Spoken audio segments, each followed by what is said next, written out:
Good evening. Welcome back to Driver's Ed. Notice no microphone. So we're going to try it right with the computer microphone tonight. I'm not going to even bother with the USB mic that I like to use. I'm going to check the quality again. I'm going to try to get that straightened out because I just think the tonal value, the depth of the other mic is a little bit better than this one, but I'll try to speak up. We'll wait for people to log on.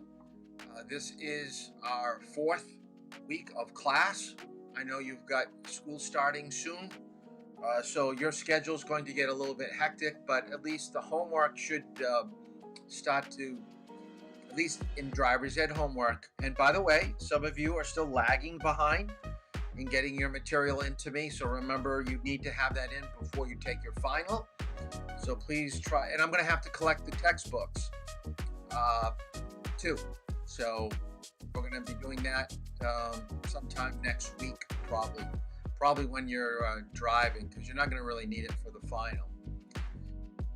So please get that homework in. Tonight was chapter 18. Tonight's subject on alcohol and drugs will be broken up into two separate categories. So tonight we're going to focus on the behavior and attitudes and the physical aspects of alcohol and drugs on the body. And tomorrow evening we will look at the offenses. What does New Hampshire do with those that get behind the wheel of the car under the influence of alcohol and drugs? So that's a little bit of what is going on. Tomorrow is booked up. I have no free time. Wednesday and Thursday you will be in class. So I'll take a look at what you have free for studies and we'll go off from that. So please text me. Let me know if you would like to drive during your free study on Wednesday or Thursday, and we'll try to get you in. And because there is going to be a time lapse between your periods, that there's a good chance I will probably be able to get you at home, depending on where you live. Unless you live way out in the outskirts like Max. Max might be tough. Although I think your A period or in the morning, I might be able to do that. So I should be able to drive with most people if it means getting you at home. And I think most of you are at the point where your driving is good enough, capable enough to do a lesson starting from home. So that is what's on the agenda for tonight. So make sure chapter 18 is done. I want that. I know some people have been texting that into me of late. Before I was getting ready for class, I looked at my phone and I saw some people had texted in, and that's great and that's good. So get out a piece of paper. Tonight is going to be something that's not from the textbook, not from the manual. So this is information that will hopefully serve you well when it comes to making decisions around alcohol and drugs. So the first thing I want you to think about, and I wish that we were in the class because this class usually has drunk goggles to use. We have a group activity where I get you in the back of the room and we take a look at what does it look like for a person to be functioning under the influence of alcohol. So it's not necessarily what you see as a intoxicated person with the drunk goggles, but it's supposed to make you react and feel like a person that is under the influence of alcohol. So the first thing I would like to do tonight is to ask you, all right, and I don't want you to put these comments up on the board here, up on YouTube. Maybe you could do it text message, okay? Because I want some honesty. Nothing that you say to me will be brought back to your parents or to school officials or anything like that. But usually with a class this size, well, let me do it first this way. The age that you're first able to legally drive is 15 years of age and 9 months, right? You're in driver's ed. That is when you can start driver's ed. But I guess drive with your parents you can do 3 months prior. So 15 years and 6 months. That is when you legally can drive with a parent. You can't legally get a license till you're the age of 16. So when can you legally consume alcohol? Because consumption of alcohol is legal for people, but not for you. Okay? The age that you legally can drink alcohol is 21. So I want you to draw these two circles. All right? Driving, 15 and a half. Drinking, 21. So the difference, and I should probably put this on some type of a spectrum, okay, a continuum. You've got 5 years or 5.5 years, depending on what your age is right now, that these two worlds will meet together. So for 5 years, these two worlds should separate. They should never, ever coalesce. They should never touch each other. But we know that's not true. We know that legally you can't drink alcohol till you're 21. There's 15 of you in class. There's 12 of you watching right now. If I was to go down and look at the YouTube names, and I've driven with most of you, I think there might be one or two that I haven't driven with. I could almost bet that I could guess how many of you have tasted alcohol. All right. Now, if we go by the law, all of you should say no, because legally you can't consume alcohol to 21. But what situations were you in when you tried alcohol? And I'm not saying that you were falling down drunk. I am not saying that it could have been your parents might have allowed you to try it. But for the most part, we find, and statistics show this out, that out of a class of 15, there's probably 10 to 11 of you that have tried alcohol. And I'm not, like I said, I'm not talking, and this is my seltzer, that I'm not talking about consuming a beer, a full beer. I'm talking about your dad just says, you're going to hate this when you get older.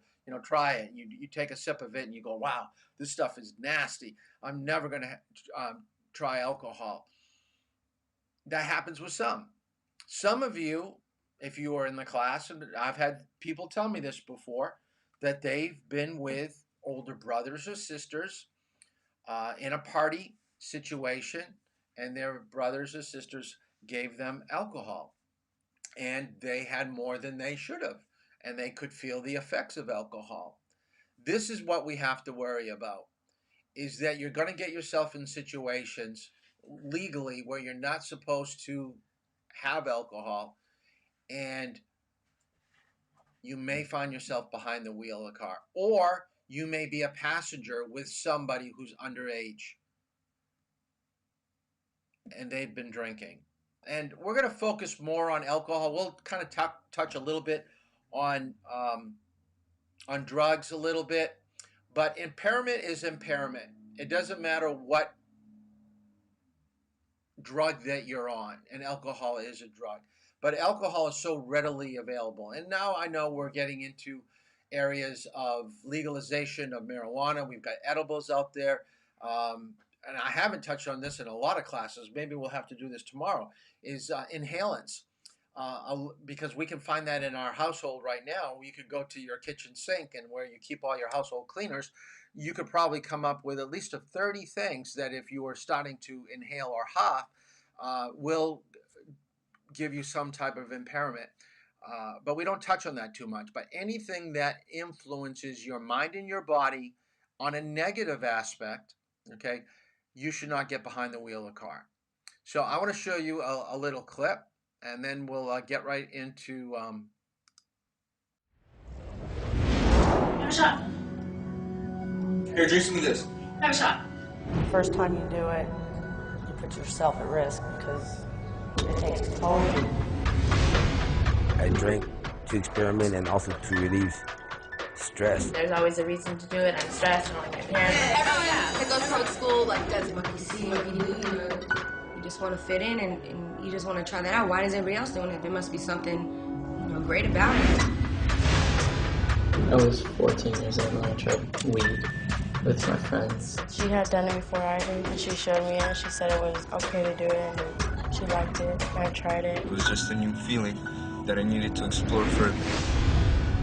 I started thinking if I only drank on the weekends, I wouldn't get addicted to drinking. But I don't think I'll get addicted or to any type of drug. In the beginning, I felt like I was controlling it, but after that, it got out of control. Like as I said before, I was high for 6 months. It was every day.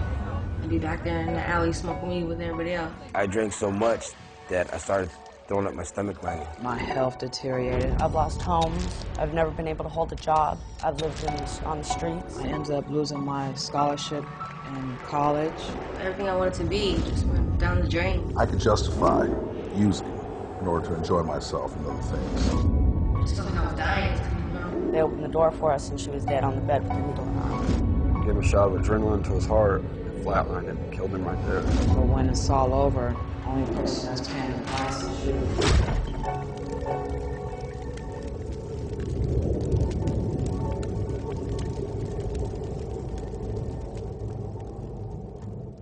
Okay, let's take a look at the truth of drinking. And what I'd like you to do, and I want you to make a place on your notes where you have a column of why you think people drink alcohol, and then make a column why you think people don't drink alcohol, and give me 4 reasons on either side. Okay? So 4 reasons why people drink, 4 reasons why people don't drink. And then what I want you to do is to give me 1 reason on the YouTube. So you're going to answer the questions of the 4, and some of these will probably repeat. I want you to give me 1 of your reasons why you think people drink and why they don't up here on YouTube. But I want you to do 4. The important thing to remember is, as you saw in that little clip, there was one gentleman that says, I could always justify why I could use, why it was to my benefit. People get into these situations, and think about it. You're under the age of 21. You know what the law is. You probably even know how your parents feel about it. What would move the needle? What would move you to a situation where you would say, I think I am tonight. I think I'm going to, drink tonight, smoke tonight, do pills, do cocaine, heroin. We could say any type of drug. There has to be reasons behind why you do it. Just like there's reasons why you don't. And I think at times we're more secure and steadfast in our belief system. We're on one side of that column or the other. I always tell people, I can always tell where you fall on this topic looking at your list. If you find it really easy why people shouldn't be drinking or why people don't drink, I know you probably don't. If I look down and you've got a list of 6 things of why people drink, I'm thinking those are all your excuses. Those are all your reasons. You're on that side. You probably think that the drinking age shouldn't be 21. It should be younger. And by the way, that's up for debate. It used to be much younger. It used to be 18. Okay, when I was in high school, it was 18. For a little bit, then it changed. Okay, then it changed. And look what it is in some European countries. There is nothing magical about the age. It has a lot to do with belief systems, behaviors, philosophies, parental guidance, society, how they look upon it. But what we have found in the United States is that young people, whether they're legal or illegal when it comes to drinking, abuse it, abuse alcohol. So I want to see want to see you put down some reasons why and why not, why people. So put it on YouTube. Okay, so, and I should have, there's a song, I don't know if I can find it. I'm going to try to find it real quick here, if I can get it on my, I don't even know if it will play. There's a song by Brad Paisley called Alcohol. And I usually, okay, stressed out, don't. Alcohol runs in the family, very good. Love, love, love that. That's really, really good. Yeah, I can't find it in the Finder. So, okay, that's a good one. Oh, click. What else we got here? Stress. Okay, designated driver. I like that. We're going to talk about that tomorrow. Okay. What else we got? Give me some more. The other thing, and while we're doing that, I want to also kind of prime up another thing I want you to remember about the topic of alcohol and using. So let me do something else here while you give me some more.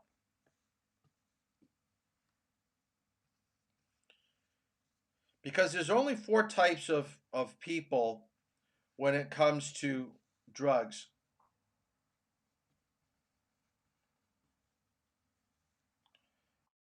And alcohol.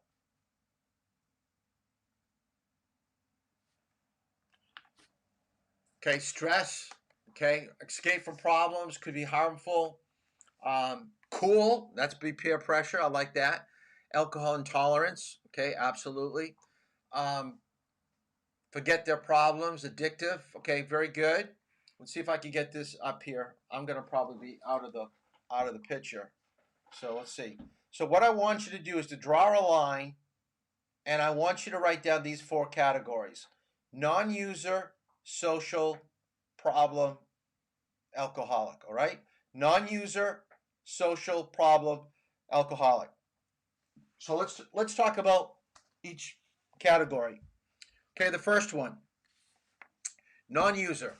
I think we all know what that means. When you are born, there's only 2 things that you need, all right? You need your mother's milk, okay, and water. You can go a lifetime with only those 2 things.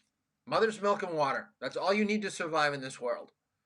But as a young child, then we start to introduce maybe cow's milk, fruit juice like apple juice.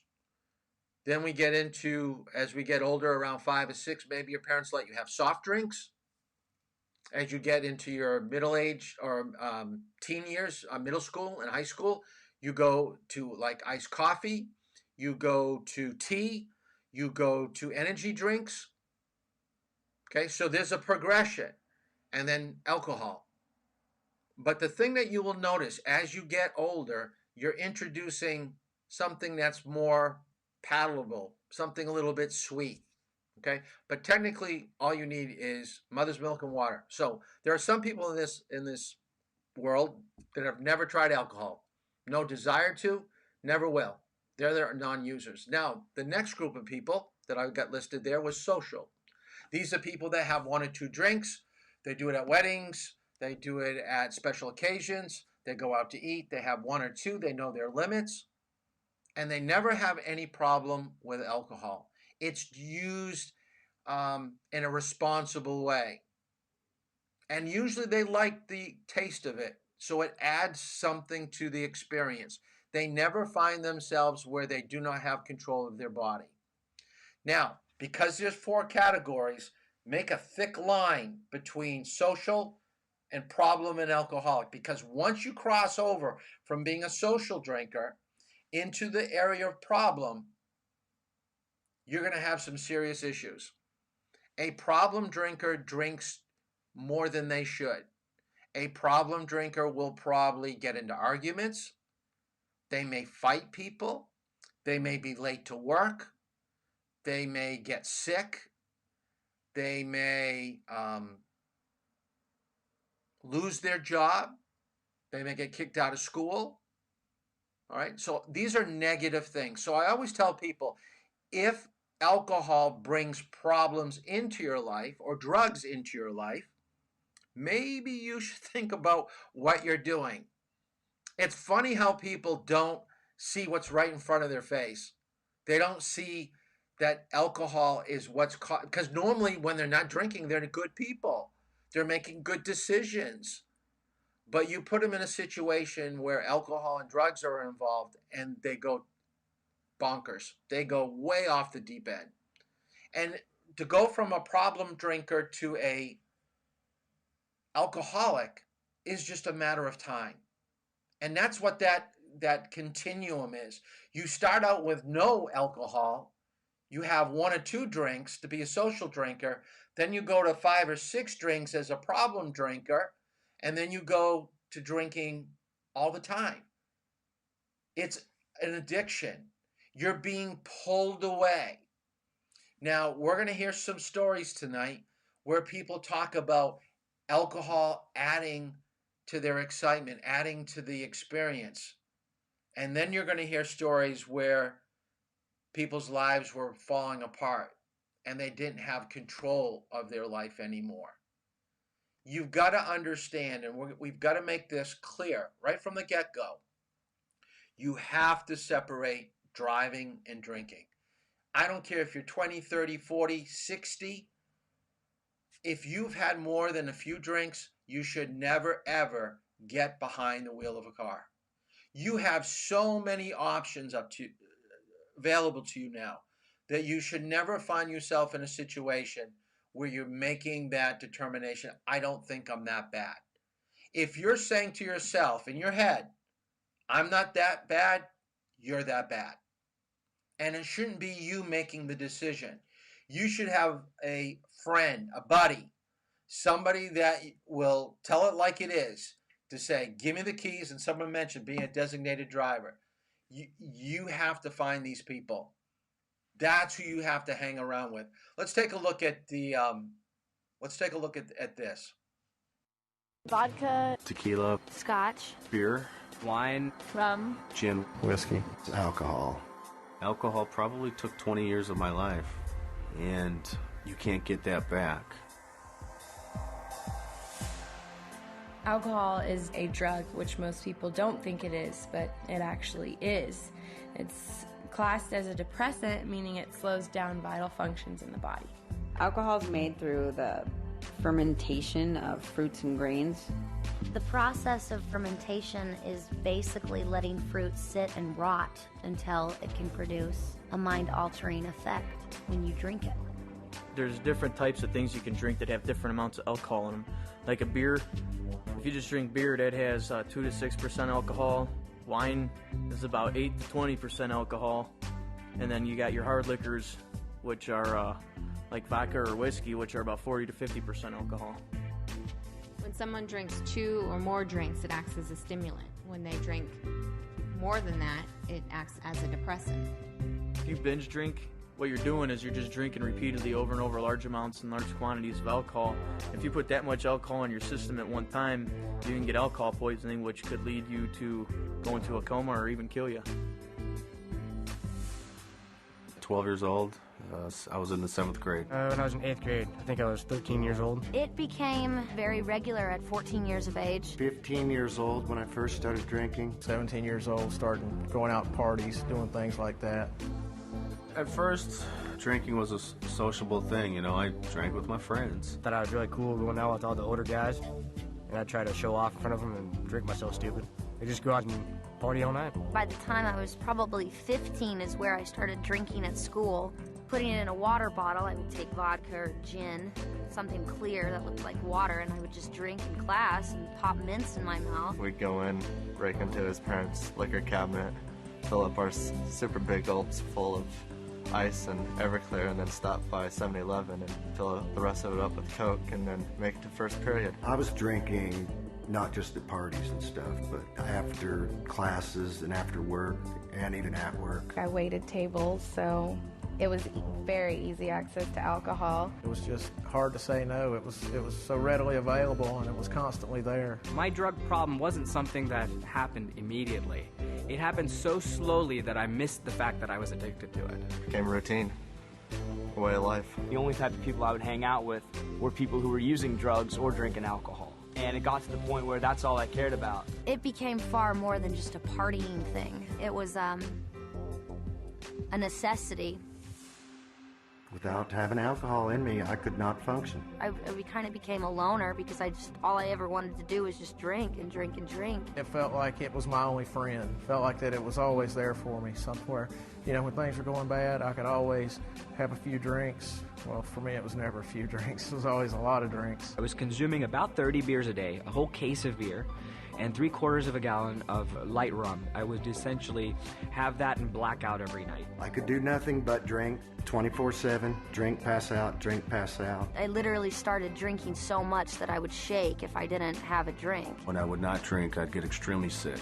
Deathly sick. Just really achy all over, and you have headaches, and you're so dehydrated that you have no energy. Alcohol had been, in and out my body so much that it had tore away some of the lining of my esophagus, and blood was creeping in. I was a physical disaster. I was that far in my addiction of physical withdrawal that when I shut that alcohol intake off, my body tried to shut down. The actual withdrawal from alcohol can kill you, for one thing, if it's too intense. Your body has no vitamins, or it's dehydrated, and you can have DTs, you can seizure to death. That's terrible. I got a phone call, that my father was in the hospital and that he was really, really sick, and that he wasn't going to make it. So the next day I got on a plane to go home, and my only way to confront this was to drink alcohol. So I showed up at the airport pretty drunk, and my family, saw me there, and, they didn't know what to say. The worst thing about it is that my father was kept conscious so that he could see me before he passed away. But instead of disgracing his memory, they'd put him on life support. I had gotten kicked out of this bar for fighting. I was beyond drunk, and I was attacked and raped. And I went home, and I stayed in my apartment for a week. My mom would come knocking on the door. I'd pretend I wasn't home. I felt like it was my fault. I was the one that was at that bar. I was the one that was getting drunk. I went home, and I had a roommate. And for some reason, we got into an argument, which resulted in a fight, and the cops got called. I blacked out for part of it, so I couldn't figure out why I was waking up in jail. I drank some beer there at the bar inside the airport. I just ordered another beer and put my backpack on and started walking through the terminal smoking a cigarette. I didn't care what I was supposed to be doing, and I ended up getting a fight with the police there at the airport, and I woke up in jail. I had staples in my head. In the military, I woke up and I actually had to crawl on my hands and knees off the flight deck of the carrier because I couldn't walk, and then I got discharged from that and lost a girlfriend and a kid and my whole life. I drank to blackout one night. Well, sometime about an hour later, I got back up. I went to my bedroom. My wife wasn't there. I went to the girls' bedroom, and they were all in the bed together, basically hiding from me through a blackout. And I decided right then that I couldn't stay there anymore. I was afraid I was going to hurt someone at a blackout. I haven't had a drink in 3 years, yet I'm reminded daily of my alcohol abuse because of the long-term effects. I have horrible short-term memory, and it makes everyday life very difficult for me. Just remembering names, remembering how to do things. As a result of alcohol, I had high blood pressure, and I still have it. It destroys your internal organs, and it can destroy your brain functions, your handwriting, small motor skills. It's definitely a poison. I have liver pains, bone and muscle aches that just used to not be there, and it's not from age. I'm not that old. I should be in my prime right now, and I've probably aged myself 20 years through alcohol abuse. Alcohol is slow to kill, but it's the most hideous form of death. If I had known how sneaky and dangerous and insidious alcohol is, if somebody had kind of told me, and if I had known that it's not this symbol for a good time, I think that would have made a difference. It's not like some of the other drugs that instantly after your first time you're hooked and you're addicted to it. A lot of times, most of my friends didn't even like the taste of beer when they first started drinking. It started out as something that was fun, something we did on weekends. How it progressed to an everyday, all-day thing is beyond me. I have no answer to that. I do not understand how that happened, but it did. It's nothing but misery. The last 12, 13 years of my life, I've spent probably over $500,000, and over 4 or 5 years of that has been institutionalized, whether it be in a alcohol treatment rehab facility or, incarcerated. Alcohol's just as bad, if not worse, than heroin or barbiturates or anything else. I don't know, if 60% of people go out to drink and get drunk, chances are that they're going to lead to something else and they're going to end up on the downward spiral. I may not be very old, but I have definitely seen some hellish things from alcohol. To be honest, I didn't think someone could get to the point that I was at my age. I thought that took years and years, but no, downward spiral. It might seem fun at the beginning, but after you get stuck in that lifestyle for years, you realize how not fun it is. It's terrifying.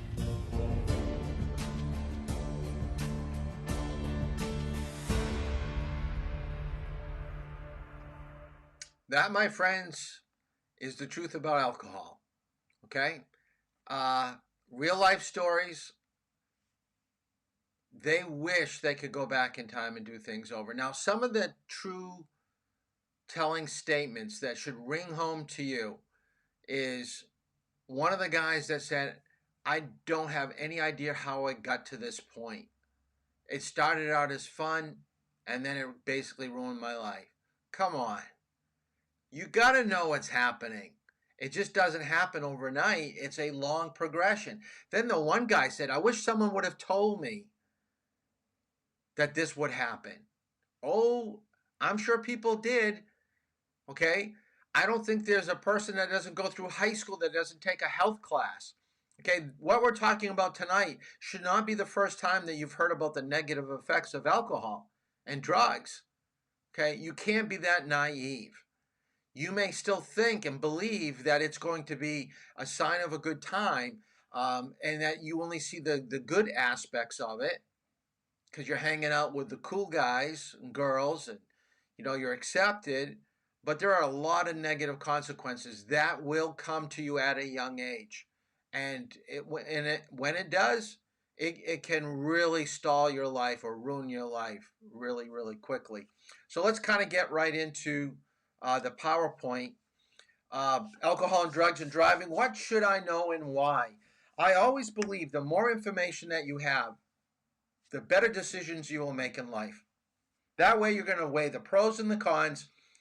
And you're smart. I think everybody that I've got in this class, I have full confidence that you can make good decisions when given the right information. So let's give you some good information tonight so you can understand what's going on. Okay, first thing, we all know that alcohol is a drug. It's classified as a depressant. You don't have to write all this down, but just write down alcohol is a depressant. It sedates the brain, central nervous system, and it controls, which controls our functions for our bodies. Now, a lot of people want to say that alcohol will also give you medicinal benefits. Like they say wine will help you if you have heart disease. There's very little, and it is true to a certain extent, but it has to be like a red wine, not a white wine. Alcohol can relieve stress. It's not bad in small amounts, but if you're looking at it for nutritional values, it really has nothing. It really only has calories, and that's why you see people with, beer bellies, okay, because they drink more than they should. If someone was to give you a drink of alcohol, and by the way, in all the years that I've been teaching, and over 30 years of teaching, I've had 2 students that we had to kick out of driver's ed because we could tell that they were consuming alcohol. One came to drive on a Saturday afternoon. Her parents allowed her to have some margarita, and we could smell the odor of alcohol. She was removed from the program. And then I allowed a high school student to do a retest of the final because they did not do very well. So I told them to come to class, sit in the back, take the test, and he would be fine if he passed it. I'd give him his paperwork. Well, it was before a football game or some type of sporting event. It was an evening class, so he came around 7 o'clock at night. I could smell the odor of alcohol, and I dismissed him from class. So these things happen, okay, even for young people. But this was years ago. Hasn't happened since I've been to Oyster River, and it wasn't Oyster River students, by the way. So let's talk about how does alcohol get into our body and how does it filter through. So we know the moment that we take a sip of alcohol that some of the alcohol is going to get absorbed through the lining of the mouth onto your tongue. This is why, and think about this, and I'm going to get out of here for a second. You cannot, most people that have bad breath don't know they have bad breath. They can't smell it. If you drink alcohol, you can't probably smell the alcohol in your breath. Same thing when I drive with UNH students that are from another country and they smoke. They don't think they smell like smoke. They get in the car and I'll always ask them, how was that cigarette that you just had? And they look at me like, how do you know that I smoke a cigarette? I go, because I can smell it. But they don't smell it on them. So remember, when you drink underage and you think you're fooling people, you may fool some, but you're not going to fool everybody because they're going to be able to smell it. So alcohol goes into the stomach, and everybody believes that this is where all the negative aspect of drinking is going to start to take place. It is not. Your stomach is a holding tank. It basically will absorb a little bit of the alcohol, but it's not till the alcohol gets to the small intestines that we have to worry. So the word that I want you to write down here is pyloric valve. I want you to have a basic understanding that as long as alcohol is still in your stomach, there's a chance we can get it out. Meaning that alcohol poison, we can arrest it. We could stop it. We could keep it at the level, hopefully, that it's at right now. This is why when you drink alcohol in excess, they pump out your stomach. They don't pump your small intestine. Once it gets to your small intestine, hang on, baby, you're going for a ride. The effects of alcohol will now take full effect. We can't get it out of your system. We can monitor what alcohol does to your system, but once that valve opens up and the floodgates come in, all that alcohol, drinking on an empty stomach, the worst thing that you can do. Because with a little bit of food mixed with alcohol, the absorption rate will be slower. If you're drinking on an empty stomach, it's straight alcohol into your small intestine. Your BAC level is now going to spike.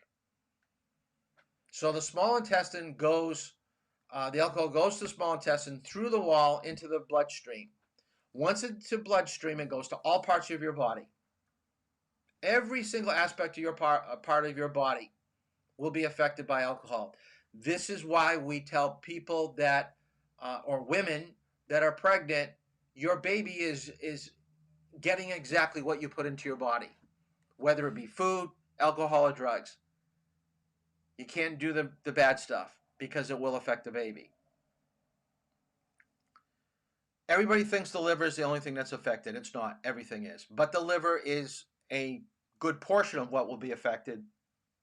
And what I want you to write down, the only thing I want you to write down with the liver is 1 drink, 1 hour. So write that down. Alcohol is going to leave your body at a rate, roughly, of 1 drink, 1 hour. So if you've ever been around somebody that has consumed 6, 7, 8 drinks, and this is at like midnight, they could actually go home, sleep, get up the next morning, drive to work, and still have alcohol in their system. Think about that.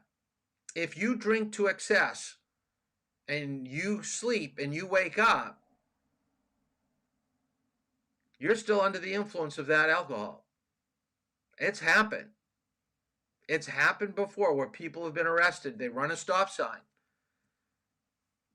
The police officer, have you been drinking? No, I went home. I just got up.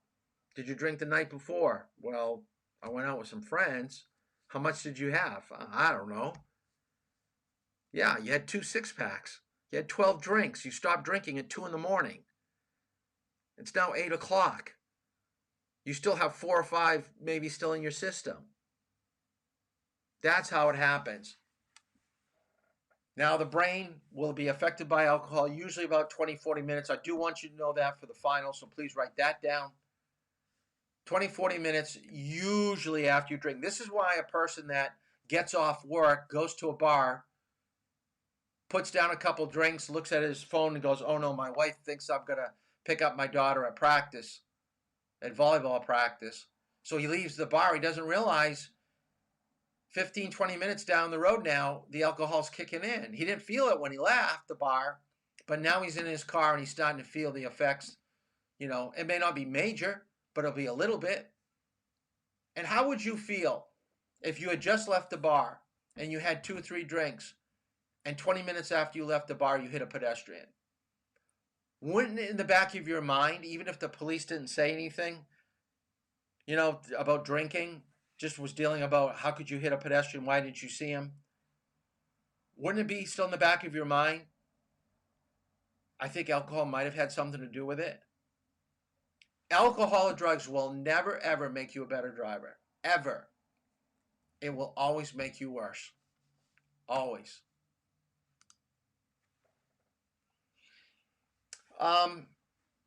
And we already talked about the liver will break down the alcohol about 1 drink per hour. You can actually smell alcohol in people's perspiration, breath, and of course you're going to be using the bathroom all the time because there's so much fluid going into your system. These are all the systems that are affected. I won't test you on this, but I just wanted to let you know that when people get later in life, I'm in my 50s right now, if you've got 30, 40 years of pretty heavy drinking, a doctor may tell you the root of the problems that you're having right now is probably your alcohol use. So don't be surprised later in life. You may have a good time in your 20s, and then in your 30s, and then in your 40s and 50s, your health starts to deteriorate. It could be because of alcohol and drugs. I already showed you the truth about drinking. I do want you to write down the heading of each of these slides, because part of your homework for tomorrow is to find 2 articles dealing with a drunk driver and what he was driving for, driving with a BAC level. So write that down. Your homework is to find 2 articles dealing with a drunk driver, and you need to know what his BAC level is. And I'll mention it again. But let's go through the BAC levels. Blood alcohol concentration. You should know that, especially for the final. So the first one is a BAC level, blood alcohol content, of 0.01 to 0.05. So if a person takes a drink of alcohol, I'll get out of here for a second. Let's just say that this is not seltzer, it's a beer. If I was to consume 1 beer, I'm not going to probably blow above that level. I'm going to probably, with my weight, I may be just a little bit above a 0.01, 0.012 maybe, okay? I could probably have 2 drinks, 3 drinks before I start getting up to the 0.04, 0.05, all right? So most people having a drink or 2 out to eat will be perfectly fine. So normal behavior, we don't see any change. Only reason why we can tell that they've been drinking is we give them a test and it shows up on a blood test or a breathalyzer test. Now the fun begins, 0.03 to 0.02. So now we're above 3 or 4 drinks. Mild euphoria, or the term that I like to use is a buzz. You get a feeling of this, I'm kind of relaxed. I don't have a problem in the world. I'm very sociable, talkative. I have increased self-confidence. I don't have any inhibitions. I'll go up and ask that girl if she wants to dance or what's her phone number. Whereas if I didn't have any alcohol, I'd probably be a little bit shy, a little bit put off. And notice, it's a range. Some people with 3 or 4 drinks will be under this. Some people may even be above this. Actually, it'd be probably more than 3 drinks. It'd be like 4, 5, or 6 actually. Everybody, all adults, can't be above a 0.08. So we're going to talk about this tomorrow, but you as a minor under the age of 21 cannot have alcohol in your system above a 0.02. Well, why do they give me a 0.02? Why not just a 0.00? Because you may eat something, you may drink something that has a little bit. Did you know that vanilla extract has a high percentage of alcohol? Like that vanilla that you put in ice cream, cookies for baking. I mean, you put small amounts. You're only doing like a teaspoon or a tablespoon. But if you were to drink like a half a cup, okay, it'd probably be like a small shot of something. Okay, you would register a little bit of alcohol because it's pure and it's right on your tongue. It's not mixed within, a bunch of milk for making ice cream or batter. It's being spread out over a whole, bunch of material. So decreased inhibitions, loss of critical judgment, impaired memory, decreased sensory response, muscular incoordination. If you ever want to know, I don't know if why did that happen? I just lost my good camera. I'm on my old camera. Oh well. If you ever want to try what it looks like to be intoxicated, if you've got a younger brother or sister, maybe they'll play along with you. Tell them to close their eyes and spin around 10 times real quick. And then tell them to open up their eyes and try to walk in a straight line. That's what a person at this level would look like trying to walk a line. Okay? Not good. 0.18 to 0.30, confusion. So this person is disorientated, so it'd be like that person that we spun around that I talked about. Exaggerated emotional state, altered sense of perception, decreased sense of pain, staggered gait, impaired balance. You're really bad. And I'll bet you that some of you will find articles for your homework with the levels of this. 0.27, 0.40. What I want you to write down here, if you've got a friend that doesn't respond to you talking to them, they can't stand up or walk, they've already thrown up on the couch or thrown up in the car, what I want you to write down, this person needs medical help. If you are a true friend, you will get help for this person. They are just moments away from a coma and death. Yes, you can drink yourself into a coma, into death. Most people think, overdoses are just for heroin and the real hard stuff. No, alcohol is the same way. If you've ever been sedated for an operation, they put a mask over you or they gave you a shot or something. Alcohol is the same thing. It's just a liquid form. So don't confuse having fun and drinking in excess is going to be always a good time. It's not. It's going to lead to real negative aspects. And yes, you can drink yourself to death. Now, here's what I'm looking for. Here's a story that I found many, many years ago. This is the highest BAC level. And if you look at the middle paragraph, her BAC level is a 0.70. Most people would be dead. This 45-year-old woman was such a experienced drinker that her level was toxic. Now, I'm sure she probably had to go to the hospital. They had to get her off this over a day or two, but she actually lived through it. Most of us would die. All of us would die at that level. So I want you to find articles because these people and she was in a car. This person you could have met on the road. And by the way, Friday night, Saturday night, Sunday, those are the 3 danger days out on the roadway. People have free time and they got money. They got paid. These are the people that are going to be out on the road. So when you're driving on a highway, people that are going by you are under the influence. They're just not crossing over the center line. It could be further up the road they're going to do it. We got to get people like that off the road. So that's your homework.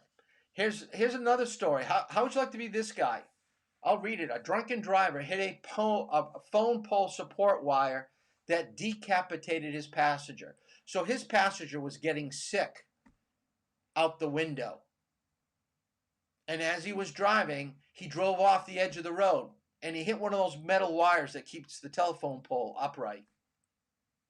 And he went right up on the side of that metal wire, and it acted like a guillotine and just took his friend's head right off. And the guy drove home. He drove 12 miles and he slept in his bloody clothes. And because they could see the trail of blood to his house, the police knocked on the door and they found, the body in the car, and then later found the head back at the telephone pole. The guy's 21. What do you think his life's going to be like? And this was back in 2004. So this is like 16 years ago. Actually, look at this is the anniversary. This article was on August 31st, 2004. I don't think I've ever taught a class where it has fell right on the day. Wow. That's incredible. Okay, let's talk about addiction. What's so bad about addiction? Let me show you this story about this guy, what his life's like. I started drinking on a daily basis when I was about 14 years old. I had drank alcohol a few times before that, but I started drinking every day in the 9th grade of high school. And I finally left home when I was 16 years old. I just left home, went to Daytona Beach, and stayed there until I turned 17, and I joined the military. I did good. I made rank. I actually went through my first rehab when I was 21 years old. I was about 8 months shy of getting out of the Navy. So drinking definitely, I was good at it. It helped relieve these problems that I had. I could close the doors, whatever.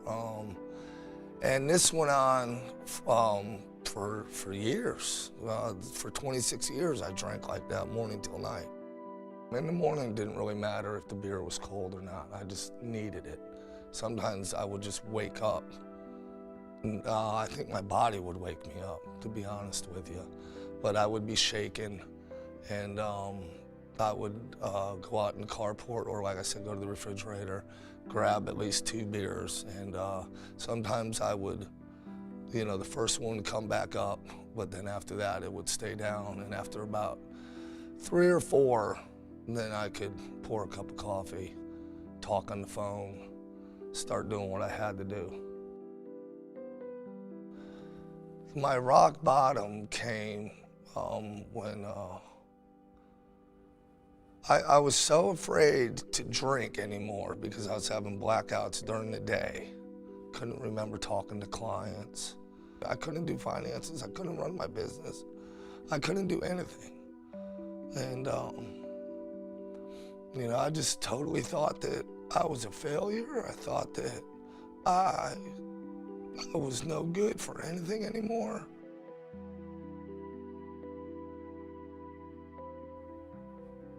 I just knew if I didn't get help, it was over. That I would just go home and I would either drink myself to death or my wife would, it would be it. I was very emotionally unbalanced and I was a wreck. And that's how I knew it was it. I definitely hit my bottom. Turning point gave me the life I think I should have always had. They gave me assignments to do, which I worked on. The biggest thing I started doing was talking, was sharing what was going on with me and how I felt. But between the assignments I was given, starting to pray, opening it up, being honest about what was going on with me, I started to see a little something there. I started to Okay, that should give you some hope. If you know anybody that has an addiction problem, that is a person that's hit rock bottom. Okay, that is a person that knew that he couldn't go any further. So the only place you can go once you hit rock bottom is up. But he had to make some changes because he knew that his life would probably end in death. So what I want you to write down in your notes is that anybody that has a problem with alcohol or drugs needs professional help. It could be through a counselor. It could be through self-help. He's in a rehab. They give you people to talk to.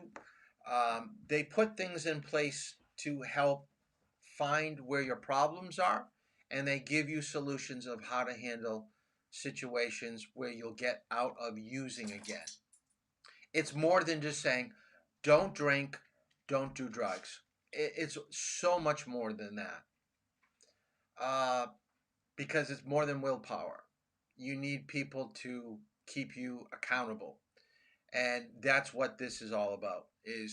And even in high school, I'm sure that they have, I know that they've had counselors at the high school, drug and alcohol counselors talking to kids that, you know, frankly, going down the wrong road, getting into trouble.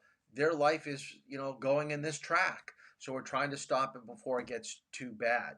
So I just wanted to show you a little bit about how to get help, even though your story may be bad or people that you know, get the help that you need. I skipped over alcohol in the brain. I did want to show you this. This I thought was interesting about what it does to the brain.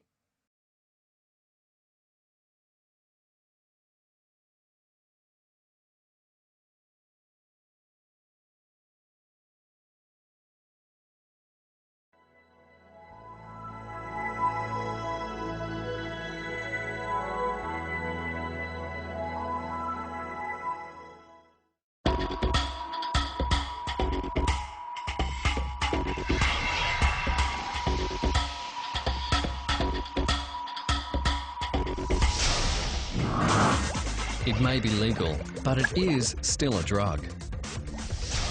Be safe, be sensible, know your limit. Alcohol is a drug too. Think before you drink. Your body belongs to you. The purpose of this presentation is to help you understand the impact that alcohol has on your brain and the damage it can do.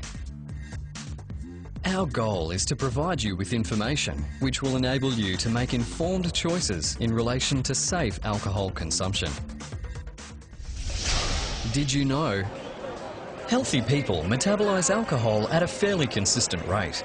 As a rule of thumb, a person will eliminate 1 standard drink or 10 mils of alcohol per hour. And remember, it's not how many drinks you have, but how much alcohol you consume.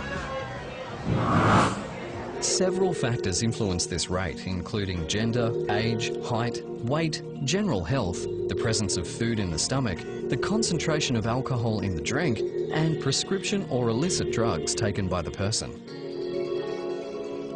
It's the blood alcohol concentration, or BAC, which is the key to why we are affected by alcohol. Basically, your blood alcohol concentration is the relationship between the total amount of alcohol in your system divided by total body water, because alcohol is dissolved and diluted in water. So that's also why drinking lots of water with any alcohol consumption is a really good thing. The BAC and the effects of alcohol go up when the body is taking in alcohol faster than it can metabolize it. For example, if you binge drink and consume a 750ml bottle of rum or 3 bottles of wine, that's around 26 standard drinks, between 6 p.m. and 2 a.m, your body will need until sometime around 6 p.m. the next day to process and get rid of the alcohol. And that's why driving or operating equipment the next day is not only illegal, but just crazy, particularly when you consider what this is doing to your brain. Let me explain. Alcohol enters the body and ends up in the stomach, at which point about 20% is absorbed immediately, and the other 80% is absorbed in the small intestine. The heart then pumps the absorbed alcohol to every part of the body, including the central nervous system, which consists of the brain and spinal cord, and it gets to the brain really fast. So that's why even after just one drink, you can feel lightheaded or relaxed. Alcohol acts primarily on the nerve cells within the brain and interferes with communication between nerve cells and all other cells, slowing everything down. And that's why when we drink even a little, we experience the effects of alcohol on our emotions, judgment, balance, memory, speech, and anger levels, just to name a few. Did you know that your brain is still developing until you're around 20 to 25? So we need to be really careful because alcohol can do some irreversible damage to various parts of our brains. For example, drinking affects the cerebral cortex, which controls our senses, and inhibitory centers, which is why when you drink, you become more talkative, more self-confident, and less socially inhibited. It also controls our thought processes, so alcohol affects our ability to make good judgment or think clearly. The brain's frontal lobes are important for planning, forming ideas, making decisions, and using self-control. So when alcohol affects the frontal lobes of the brain, you may find it hard to control emotions and urges, and you may act without thinking, and even sometimes become violent or act completely out of character. Does this sound familiar? The cerebellum is important for coordination, thinking, and being aware. So again, you may have trouble with these skills when alcohol affects the cerebellum. That's why people affected by alcohol sometimes can't walk properly or lose their balance and fall. The hippocampus is the part of the brain where memories are made. So when alcohol reaches the hippocampus, you may have trouble remembering something you just heard, or even worse, have a blackout and not be able to remember what you did last night. If alcohol damages the hippocampus, you may find it hard to learn or remember things in the future. The hypothalamus is a small part of the brain that does an amazing number of the body's housekeeping chores. After a person drinks alcohol, blood pressure, hunger, thirst, and the urge to urinate increases, while body temperature and heart rate decreases. And finally, the medulla controls the body's automatic actions, such as your heartbeat. It also keeps the body at the right temperature. Because alcohol chills the body, drinking a lot of alcohol outdoors in cold weather can cause a person's body temperature to fall below normal. This dangerous condition is called hypothermia. Your body belongs to you. Get the facts. Alcohol is unsafe for the developing brain. Alcohol can damage your brain forever. The long-term functioning and health of your brain depends on the choices you make today. Your responsible attitude toward alcohol can have a positive influence on your friends and family. Your body belongs to you. Take care of it. It's the only one you have. So I thought that was a good look at what we've been covering tonight. They talked a little bit more about age and gender and things like that, which I thought was important to cover too. We're going to take a look at Jackie's story in a minute. Oh, I forgot to put that one in. Maybe we'll see that. I want to get into this before I show you Jackie's story. It's a bad crash that happened in Texas. And this was years ago, but I just want to show you the damage that can happen.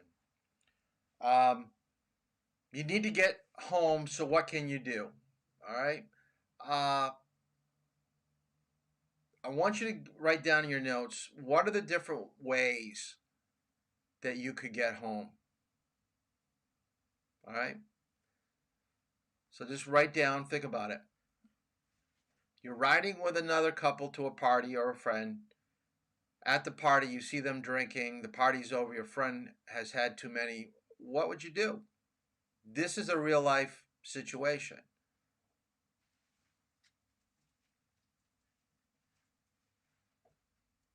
Okay, let's talk about some of your options. Okay, find another friend that hasn't been drinking. Get your ride home from them. Call a friend to come get you. Call a family member to come get you. I like this one. How about Uber or Lyft? It used to be where a taxi service would not go out into the country. It was all in the city, Portsmouth, Rochester, Dover, but they wouldn't go to places like Lee and Epping. Now with an Uber, you can get a ride any place you want to go. How about sleep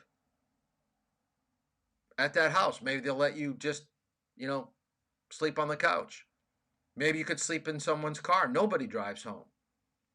What I'm trying to say is that don't think your only option is to get in a car with someone that's been drinking. And we're going to see that in Jackie's story in a minute. I just want to show you about the eyes, because when we talk about drugs, and this will probably be tomorrow, but I do want to show you this.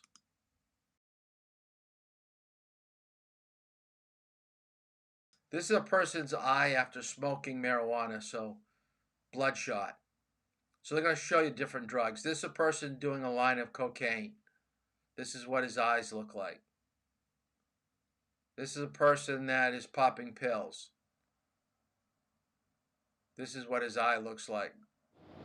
This is a person that's drinking and driving. So the eyes don't lie. So find another way to get home, even on drugs. All right, we're going to talk more about drugs tomorrow, I think, when we talk about penalties. But I want to show you this story about Jackie. Okay, she was a driver. She was a college student, and she was driving her friends home, and she hadn't been drinking, but she gets hit by a drunk driver. Let's see what her life is like now.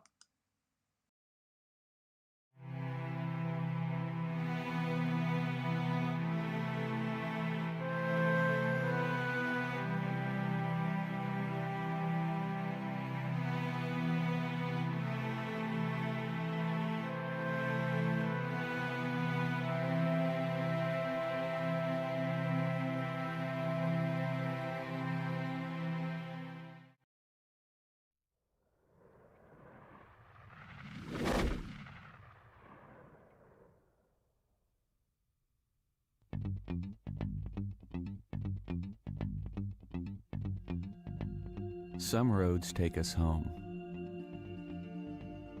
Some roads take us places we've never been. Some roads and some choices take us places we would never want to go. One September night in 1999, a high school senior named Reggie Steffi took this 4-lane road to get home.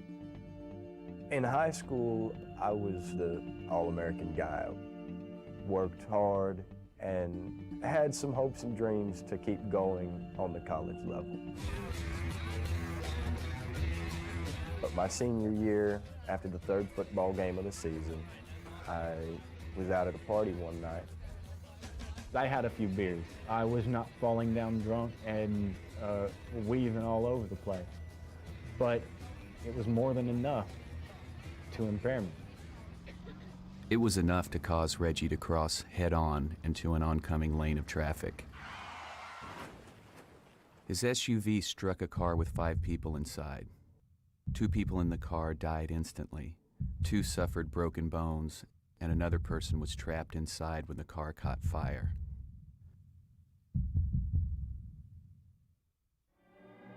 Other than a few bruises, Reggie wasn't hurt, but a blood test showed he had been drinking. He was tried and convicted for causing the deaths of 2 young women while he was driving drunk. I'm 23 years old now, and I've been in prison for 3.5 years. There were a lot of life lessons that you learn, and in prison you tend to learn them a little bit quicker, just valuing freedom.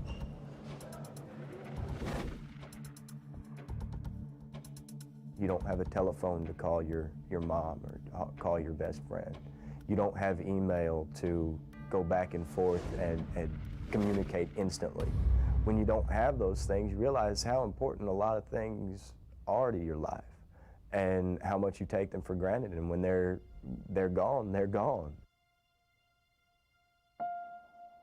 Jacqueline Sabarito lost a lot that September night, too. She had come to Texas from her native Venezuela to improve her English. She was a passenger in the car that Reggie hit and was trapped in the burning wreckage. Somehow, she survived. Jackie lost her ears, her face, her hands, and her independence. She's had more than 50 operations. There are many more to come.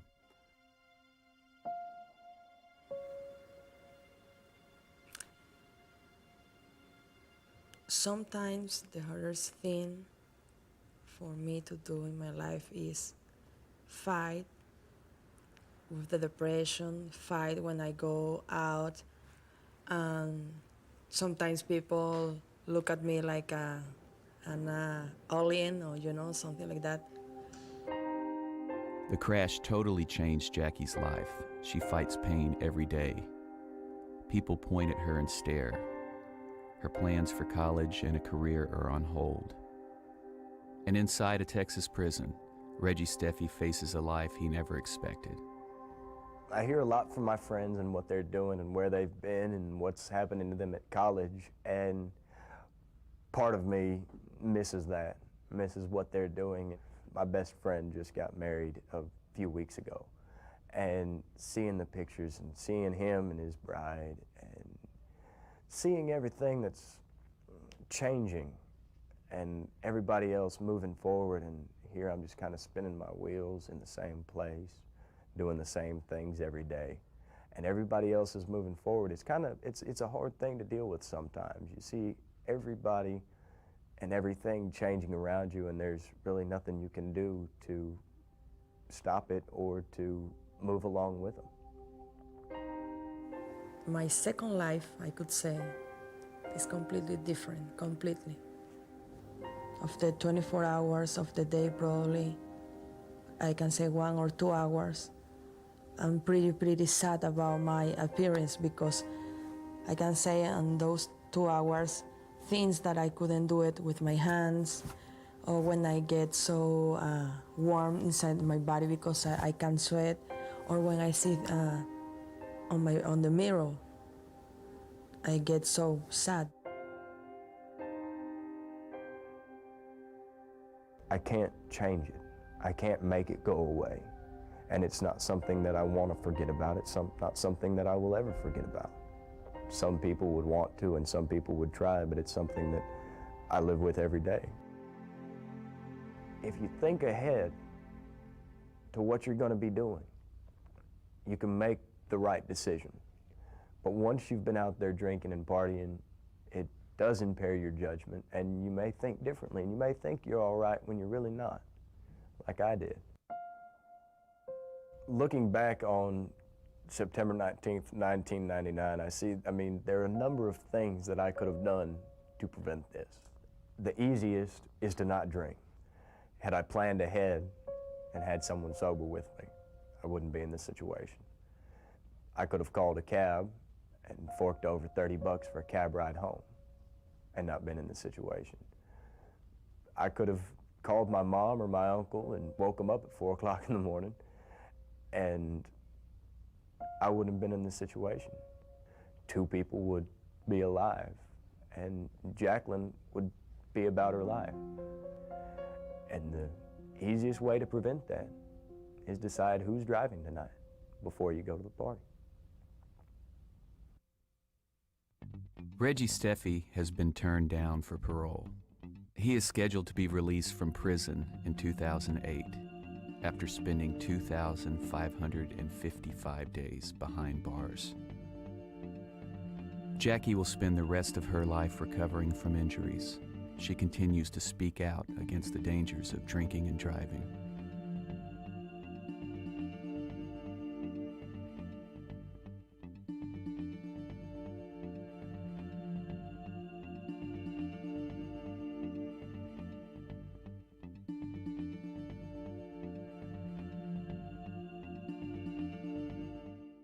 Okay, pretty sad story.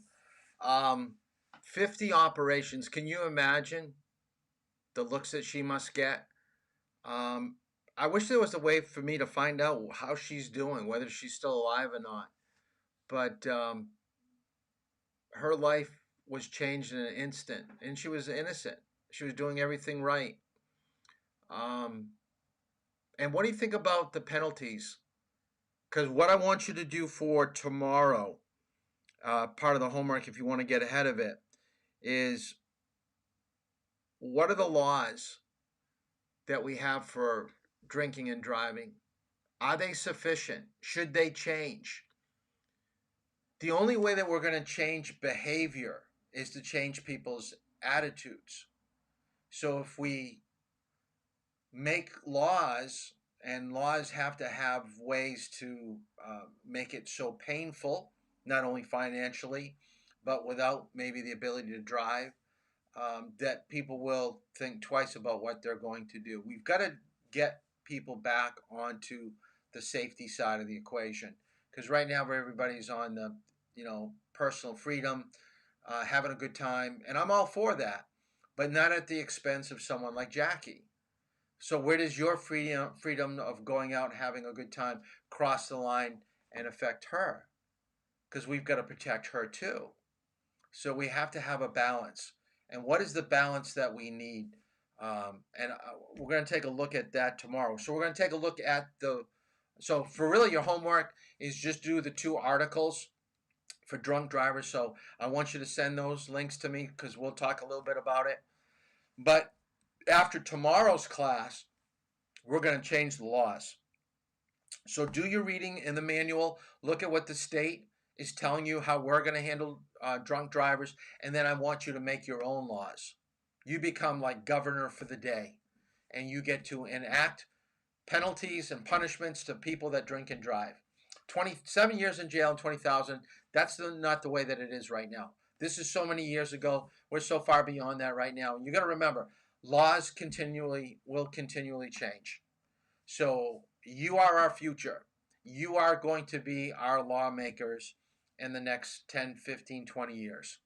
So we have to enact change. So that's what we're going to take a look at. So tomorrow we'll get on to